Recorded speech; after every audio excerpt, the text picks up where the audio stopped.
নমস্কার সবাইকে।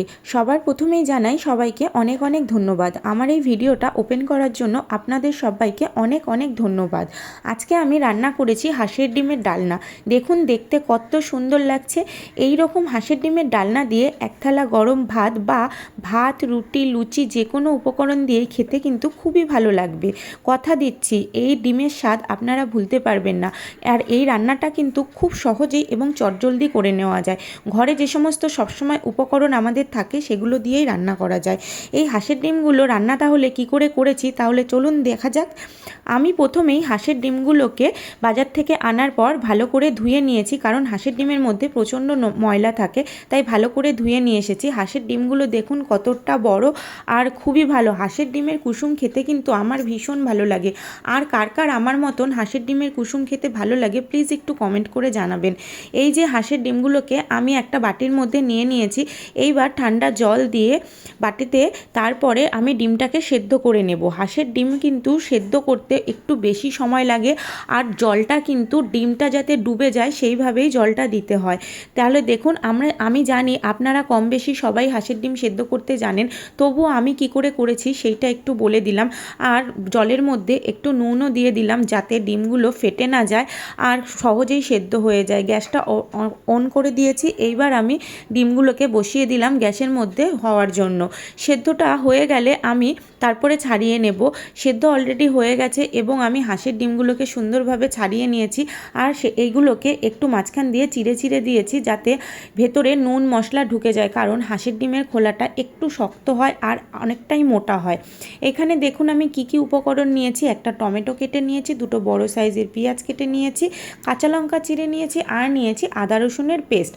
আমি কিন্তু এই আদা রসুনের পেস্টটা হাতে বাটিনি, বাজার থেকে যে কিনতে পাওয়া যায় সেই পেস্ট দিয়েই রান্না করছি। আপনারা চাইলে আদা রসুনটা আলাদা করে ঘরে বেটেও নিতে পারেন। এখানে আমি ডিমগুলোকে ভাজবো বলে একটা কড়াই বসিয়ে নিয়েছি। কড়াইটা গরম হওয়ার অপেক্ষা করছিলাম। গরম হয়ে গেছে। এখন আমি ডিমটা ভাজার জন্য অল্প পরিমাণে তেল দিয়ে দিয়েছি। দেখতেই পাচ্ছেন তেলটাও গরম হয়ে গেছে এবং ওই তেলের মধ্যেই আমি খানিকটা হলুদ আর সামান্য পরিমাণে একটুখানি নুন দিয়ে দেব, যাতে ডিমটার ভেতরেও নুনটা ঢুকে যায়, এবং হলুদটা দিয়েছি যাতে কড়াইয়ের মধ্যে ডিমগুলো লেগে না যায়। এখন ডিমগুলোকে বেশ ভালোভাবে ভেজে নেব, হালকা লাল করে, আর বেশ উল্টে পাল্টে ভেজে নেব। ডিমগুলোকে ভাজবো বলে আমি একে একে সব ডিমগুলো দিয়ে দিয়েছি। এখানে আমি ডিমটা 7টা ডিম নিয়েছি আজকে এই ডিমের ডালনাটা করব বলে।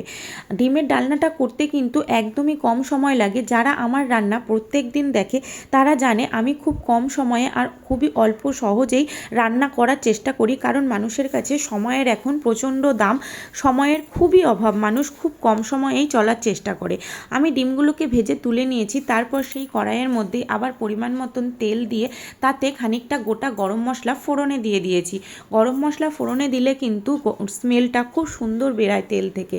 তারপর যে পেঁয়াজগুলোকে আমি কুচিয়েছিলাম সেই পেঁয়াজগুলো তেলের মধ্যে দিয়ে দিয়েছি। এখন পেঁয়াজটাকে বেশ ভালোভাবে নেড়ে চেড়ে অনেকটা লাল করে ভাজবো। পেঁয়াজটা বেশি লাল হলে খেতেও ভালো হবে তরকারিটা, না হলে কাঁচা পেঁয়াজের গন্ধ বেরাবে। দেখুন আমি কতটা লাল করে ভেজেছি।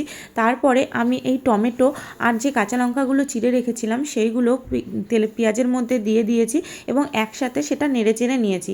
এখন যে আদা রসুনের পেস্টটা আমি কিনে রেখেছি সেই আদা রসুনের পেস্টটাও আমি তরকারির মধ্যে দিয়ে দিলাম।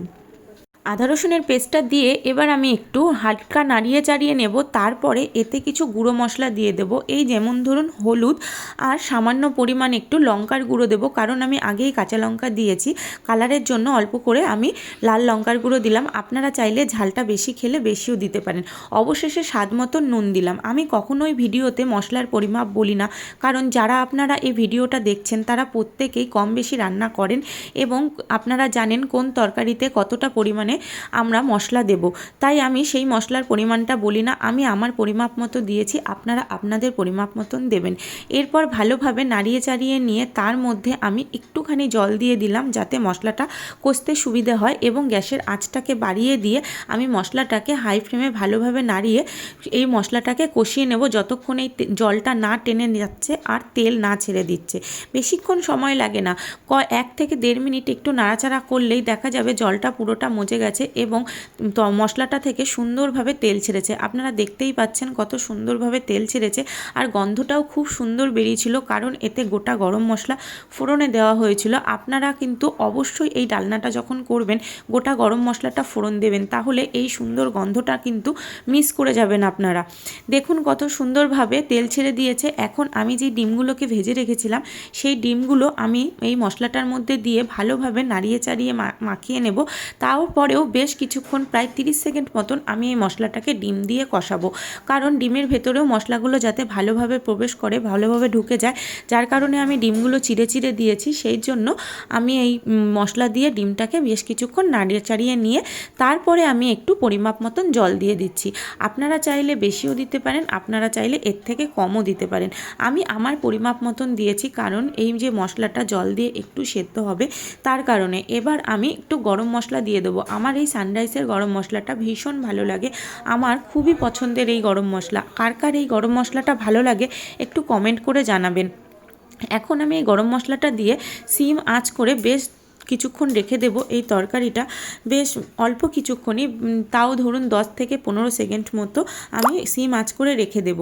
আমার এই রান্নাটা অলরেডি রেডি হয়ে গেছে। আপনাদের যদি এই রান্নাটা ভালো লেগে থাকে তাহলে প্লিজ একটা লাইক করে দেবেন, আর এরকম ঘরোয়া প্রসেসের রান্না আরও দেখার জন্য আমার চ্যানেলটাকে অবশ্যই সাবস্ক্রাইব করে দেবেন। কালকে আবার দেখা হবে অন্য একটা রান্না নিয়ে। নমস্কার।